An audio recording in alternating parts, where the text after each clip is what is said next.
Here is my blog about sex and networking and what have they got in common. Now, you might ask that. So let me give you this analogy. If the only time you talk to your partner is when you want sex, the chances are you won't be getting very much sex. And networking is very similar.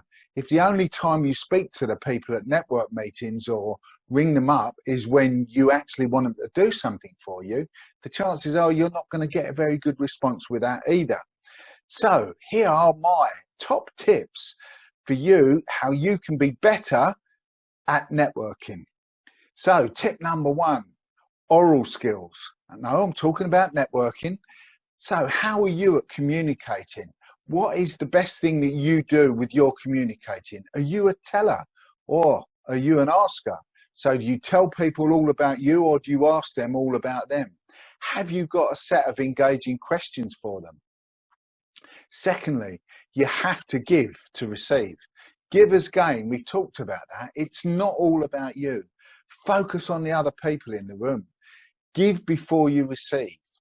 The next bit is don't let yourself go. Just like in a relationship, if you start to, and I know it's a bit different at the moment with this lockdown, but if you start to let yourself go and start wearing tatty old clothes and don't wash for a month or grow a beard and your partner doesn't like it, why would you turn up to a network meeting looking like a complete scruff, even if it's online?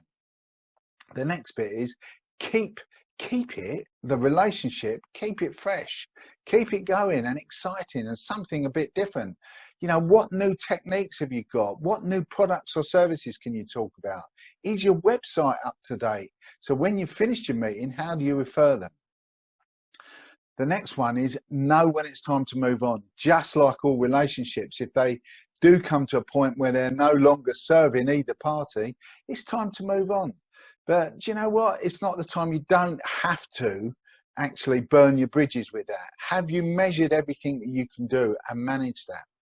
The next bit is friends with benefits. So just because it's over doesn't mean that you can't refer to that person. As I've said before, you don't have to burn the bridges when the relationship's done. It can always, it can always be cordial and stay the same. The next bit, it's time to get up close and personal. Now I'm talking about your social media. Do you engage with people on your social media or are you just one of those watchers? Imagine going to a network meeting and just sitting in a corner watching what everybody else is doing. Social media is the same. You must engage with people and you must respond quite quickly. The next trick is to respond to feedback. It's not criticism, it's just feedback. Accept it as a way that you can improve. So if you don't know that there's something wrong, you're never going to change it. So ask for feedback regularly.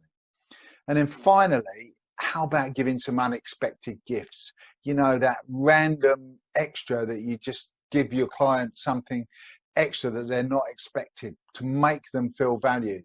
You know, that occasional bunch of flowers that you take home to your partner. It's no good taking them when you're only in the wrong, because that's what they expect. So take those flowers, randomly. Just do it. So therefore, you're actually going to create value for your client. There you are. There's a few tips. If you want to read more, read the blog. There's a whole lot more detail in the blog. This was just a quick way to let you know what's happening.